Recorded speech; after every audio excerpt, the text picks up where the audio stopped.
Hello students, मैं YP sir. इस channel में आपका स्वागत है। पिछले वीडियोज में हम लोग प्रश्नावली 20 के प्रश्नों को पढ़े थे। आयतचित्र बारंबारता, संचयी बारंबारता सारणी और उसके वक्र को खींचने के से संबंधित हम प्रश्नों को देखे थे। आज हम लोग प्रश्नावली 21 पढ़ेंगे। अध्याय 21 सांख्यिकी माध्य औसत, ठीक है, स्टैटिस्टिकल एवरेज पढ़ा जाएगा। इसमें देखें, इसके अंतर्गत ये दिया हुआ है। आपके छोटे प्रश्न पढ़ सकते हैं कि अच्छे माध्य के गुण बताइए। तो इसको पॉइंट वाइज आप लोग थोड़ा याद कर लेंगे तो टिप्पणी में आपको लिखने में आसानी होगी, ठीक है। सांख्यिकी माध्य, यह जो माध्य है यह निम्न प्रकार का होता है, ठीक है। इसमें देखें,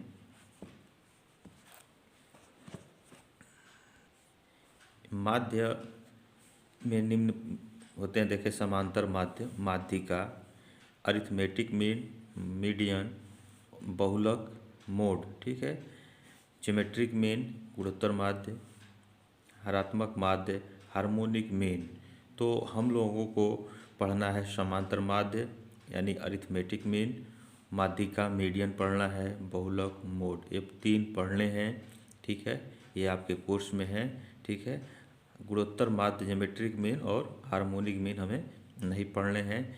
समांतर माध्य देखें, समांतर माध्य अरिथमेटिक मीन, इसको सामान्य भाषा में क्या कहते हैं कि यदि आंकड़े आपके दिए गए हों, ठीक है, तो उन आंकड़ों को जोड़ करके उन आंकड़ों की संख्या से भाग कर देते हैं तो हमारा समांतर माध्य मिल जाता है, ठीक है। यदि आंकड़े बारंबारता के साथ दिए गए हों तो उस आंकड़े को हम बारंबारता से गुणा कर देते हैं और उसको जोड़ लेते हैं। उसके योग को हम सिग्मा एफ एक्स कहते हैं और उनके बारंबारता के योग से हम भाग कर देते हैं तो समांतर माध्य हमारा प्राप्त हो जाता है, ठीक है। इस तरह के आंकड़े जो है आपके अवर्गीकृत या असतत श्रेणी के रूप में माने जाते हैं, कहे जाते हैं। तो अगर इस तरह से दिए गए होंगे तो इसको हम आंकड़ों को बारंबारता के साथ गुणा करके उसके बाद बारंबारता के योग से भाग कर देंगे तो इसका समांतर माध्य निकल जाएगा, ठीक है।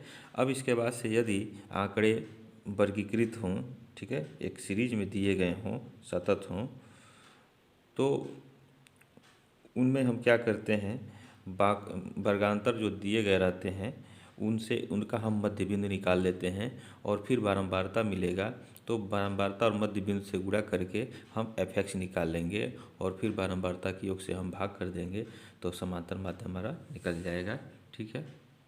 तो हम लोग सीधे चलें प्रश्नावली 21 पे, उसमें प्रश्नों को पढ़ें, ठीक है। प्रश्नावली 21, तो यहाँ देखें माध्य कितने प्रकार के होते हैं आपने देखा है। उनके गुण और दोष आप लोग उसको पढ़ लेंगे, टिप्पणी के रूप में पूछा जा सकता है, ठीक है। इसका सेकंड क्वेश्चन देखें, दिया है कि निम्न संख्याओं का समांतर माध्य ज्ञात करो। ये संख्याएं दी गई हैं 14, 2, 13.5, 14.6, 13.7 और 14.0। यह दी गई संख्याएं हैं, इनका समांतर माध्य ज्ञात करना है, ठीक है। तो देखें, इसमें समांतर माध्य इसका हम निकालें। समांतर माध्य यह होता है, इन आंकड़ों को हम जोड़ देंगे और इनकी संख्या से हम भाग कर देंगे। तो यहाँ लिखेंगे 14.2 धन 13.5 धन 14.6 धन 13.7 धन 14.0 बट्टे 1, 2, 3, 4, 5। इसकी संख्याएं 5 है तो हम 5 से भाग कर देंगे। अब देखें, 5, 2, 7, 6, 13, 7, 20, ठीक है। एक अंक के पहले यहाँ दशमलव लग गया है, 20 हो गया है। 4, 2, 6, 3, 9, 4, 13, 3, 16, 4, 20, 2, 1, 3, 1, 4, 5, 1, 6, 1, 7, ठीक। अब बट्टे 5, तो 5 एकन्ने 5, 5 एकन्ने 5, 2 बचा, 5 चौका 20। तो इसका जो है ये 14 हो जाएगा इसका समांतर माध्य, ठीक है। तो यह इसका आंसर हो गया। तो इसका समांतर माध्य देखें, समांतर माध्य इन आंकड़ों को हम जोड़ देंगे, ठीक है।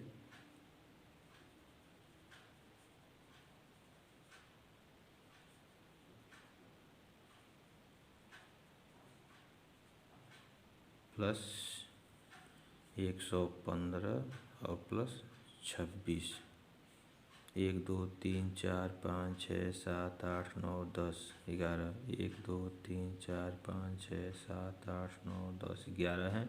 तो इसकी संख्या 11 से हम भाग कर देंगे, ठीक है।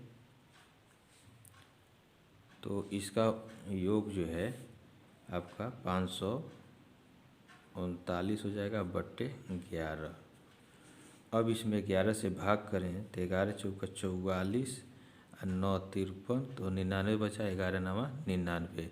तो इसका समांतर माध्य हो जाएगा 49 रन, ठीक है। तो यही आपका ये समांतर माध्य का आंसर होगा। अब इसका माध्यिका निकालना है। तो माध्यिका के लिए देखें, जो आंकड़े दिए गए हैं उनको हम अवरोही क्रम में या आरोही क्रम में सजा लेंगे। तो यहाँ लिखें आंकड़ों को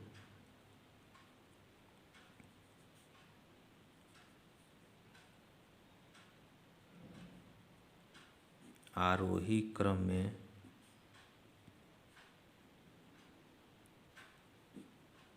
सजाने पर, तो सजा लें। तो सबसे छोटी संख्या आपका देखें 0 है, 0 हो गया। उसके बाद से 26 17, उसके बाद उससे बड़ी 17 हो गया। उसके बाद से आपका 26 हो जाएगा। 26 के बाद से 41 हो जाएगा, ठीक है। 41 के बाद से आपका 57 हो जाएगा।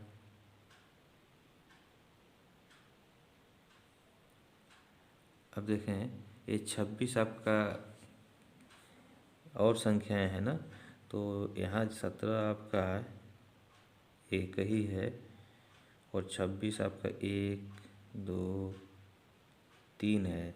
तो हम यहाँ 3 26 संख्याएं लिखेंगे, ठीक है।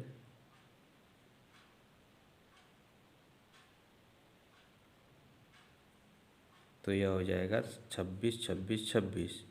उसके बाद से देखें 26 के बाद से आपका क्या है, उससे बड़ा 41 है, ठीक है। तो 41 कई जगह है, एक ही जगह है। उसके बाद से 57 है, 57 जो है आपका 2 बार आया हुआ है, तो 2 बार लिख देंगे। उसके बाद उससे बड़ी संख्या 57 के बाद जो है आपका 83 है, ठीक है। 83 हो गया। 83 के बाद से 91 हो गया। उसके बाद से आपका 115 हो गया। कने 1 2 3 4 5 6 7 8 9 10 11, ठीक है। तो यह जो है आरोही क्रम में सज गए, ठीक है। तो देखें यहाँ पदों की संख्या कितनी है।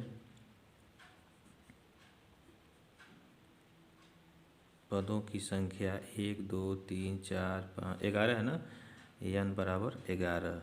यह क्या है, विषम संख्या है, ठीक। यह विषम है। तो माध्यिका क्या हो जाएगा,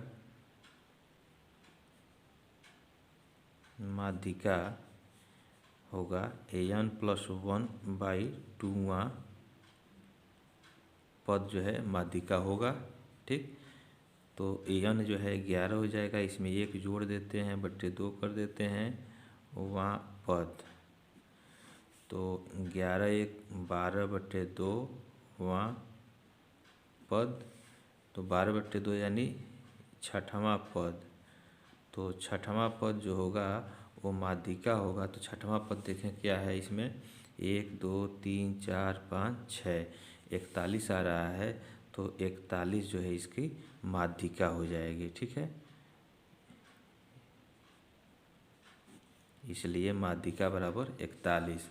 अब देखें हम लोग इतना लगाए हैं, अगर यही परीक्षा में आ जाए, प्रतियोगिता परीक्षा में, और बहुविकल्पी आपको दिया हुआ हो, तो उस समय क्या करेंगे, आपको कुछ ये लगाने की आवश्यकता नहीं है।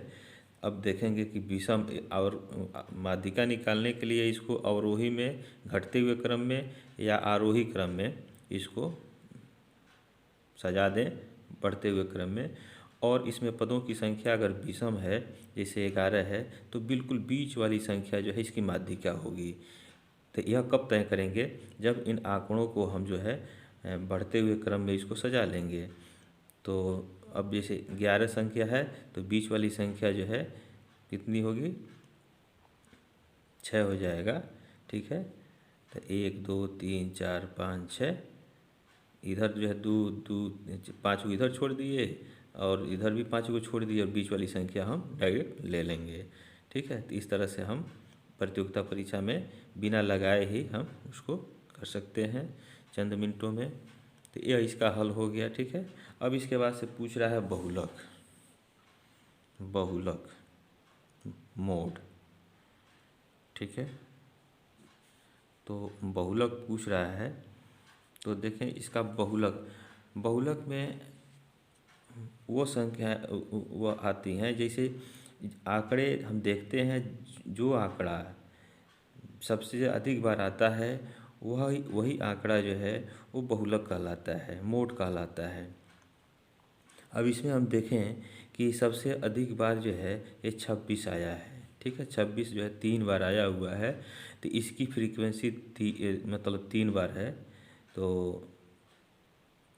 ये बारंबारता मतलब 3 बार आया हुआ है इसमें, तो इसका बहुलक जो है इस आंकड़े का 26 हो जाएगा। तो यहाँ लिखेंगे 26। तो यह इसका पूरा हल हो गया, ठीक है। तो यहाँ हम रन लिख सकते हैं, ठीक है। और बहुलक जो है 26 रन है, ठीक। तो इसी तरह से चौथा भी आप कर लेंगे। चौथा में 2 सवाल दिया है, निम्न संख्याओं का समांतर माध्य और माध्यिका ज्ञात करना है। तो इन आंकड़ों को जो है जोड़ लेंगे और इसकी संख्या से भाग कर देंगे, समांतर माध्य निकल जाएगा। माध्यिका निकालना है तो इनको अवरोही क्रम में या आरोही क्रम में सजा देंगे, असेंडिंग या डिसेंडिंग आर्डर में इसको हम व्यवस्थित कर लेंगे, और फिर जो है सम और विषम संख्या के हिसाब से इसको हम निकाल लेंगे, ठीक है। नेक्स्ट क्वेश्चन देखें, पाँचवा दिया हुआ है कि 40 और 50 व्यक्तियों के 2 समूहों की मासिक आय के माध्य क्रमशः 100 रुपये तथा 70 रुपये हैं। 90 व्यक्तियों के सम्मिलित समूह की मासिक आय का माध्य ज्ञात करो। तो इसका हल देखें। अब देखें यहाँ 40 व्यक्तियों की मासिक आय 100 रुपये है, तो यहाँ लिखें 40 व्यक्तियों की मासिक आय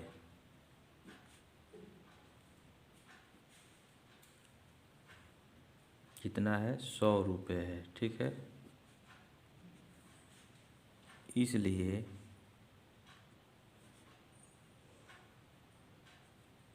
40 व्यक्तियों की कुल आय कितना हो जाएगा, 40 गुणे 100, यानी यह हो जाएगा 4000 रुपये। इसी प्रकार 50 व्यक्तियों की मासिक आय जो है 70 रुपये दिया है, यहाँ लिखें 50 व्यक्तियों की मासिक आय, यह दिया हुआ है आपका 70 रुपये, ठीक है, 70 रुपये। तो इसलिए 50 व्यक्तियों की कुल आय यह हो जाएगा 50 गुणे 70, और यह हो जाएगा आपका 3500 रुपये। ठीक है, तो 40 व्यक्तियों का कुल आय 4000 है और 50 व्यक्तियों का कुल आय जो है 3500 रुपये है। तो कुल व्यक्ति कितने हो जाएंगे? 50 40 90। तो 90 व्यक्तियों का कुल आय 4000 धन 3500 हो जाएगा। तो यहाँ लिखें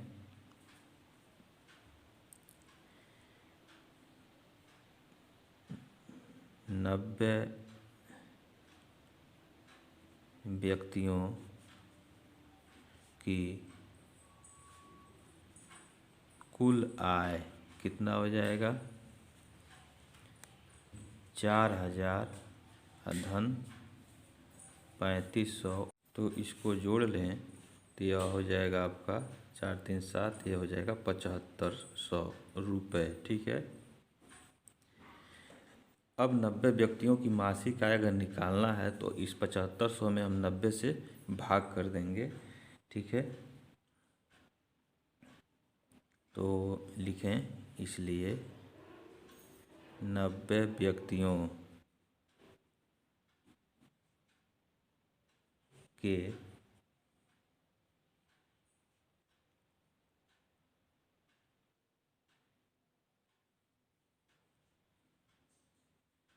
यह मासिक आय है ना, तो मासिक आय का माध्य निकालना है।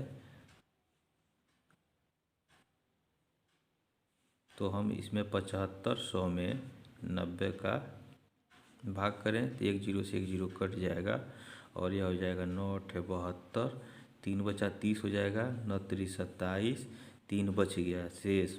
तो यह हो जाएगा अंश में और बट्टे 9। तो 3 एक 3 और 3 3 9। तो यह हो जाएगा आपका 83 सही 1/3 रुपये। ठीक है, तो यही जो है आपका आंसर होगा। ठीक है, यह नेक्स्ट क्वेश्चन देखें। यह छठा दिया हुआ है कि निम्न सारणीकृत सामग्री से समांतर माध्य ज्ञात करो। वर्ग अंतराल दिया है 0 से 20, 20 से 30, 30 से 40, 40 से 50, 50 से 60, 60 से 70 और इनकी बारंबारता दिया है 9, 12, 14, 30, 23, 12। ठीक है, तो यह प्रश्न दिया हुआ है, तो देखें इसका हल। तो ये वर्ग अंतराल है, बारंबारता है, तो हम इसका सारणी बनाएंगे। बारंबार वर्ग अंतराल ले लेंगे और मध्य बिंदु ले लेंगे, बारंबारता और यह यफ गुणे यक से कॉलम बनाएंगे हम। ठीक है, इस तरह से आपका यह हो गया। अब देखें 10 और 20 का मध्य बिंदु निकालेंगे। मध्य बिंदु निकालने का तरीका क्या है? दोनों सीमाओं को जोड़ करके हम 2 से भाग कर देंगे। तो 20 10 30, 30/2 15 हो जाएगा। ठीक है, 30 20 50, 50 का आधा 25, 40 और 30 70, इसका आधा करेंगे तो 35 हो जाएगा। 5 4 9 90, इसके 2 45 और 6 5 11, 110, तो इसका हो जाएगा 55। ठीक है, 7 6 13, तो इसका हो जाएगा 5 1 6 1, 65 हो जाएगा। ठीक है, मध्य बिंदु। अब देखें इसकी बारंबारता दिया हुआ है 10 20 के वर्ग अंतराल की बारंबारता आपका दिया हुआ है 9 और इसका जो है 12 है। इसका जो है बारंबारता 14 दिया हुआ है और इस वर्ग अंतराल 40 और 50 का जो है 30 दिया हुआ है, तो यहाँ हम 30 लिख लें। और 50 60 का जो है 23 दिया हुआ है, देखें 23, तो यहाँ हमने 23 लिख लिया।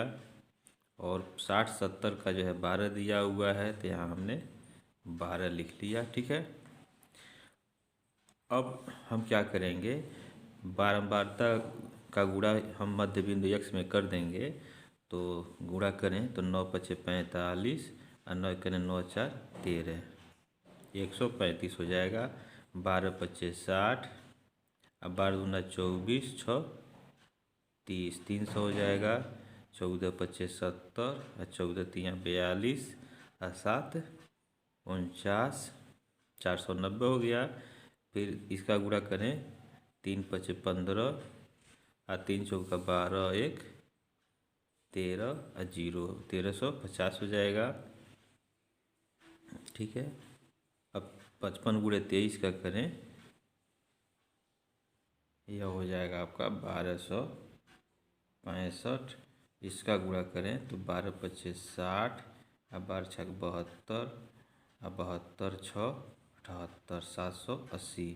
अब इसको हम जोड़ दें तो इसके योग को हम कहेंगे सिग्मा एफ और इसके योग को हम कह देंगे सिग्मा एफ एक्स। ठीक है, तो जोड़ें तो 9 2 11 11 4 15 15 3 18 2 20 2 1 3 2 5 3 8 2 10, यह हो जाएगा 100। ठीक है, और इसको जोड़ लें।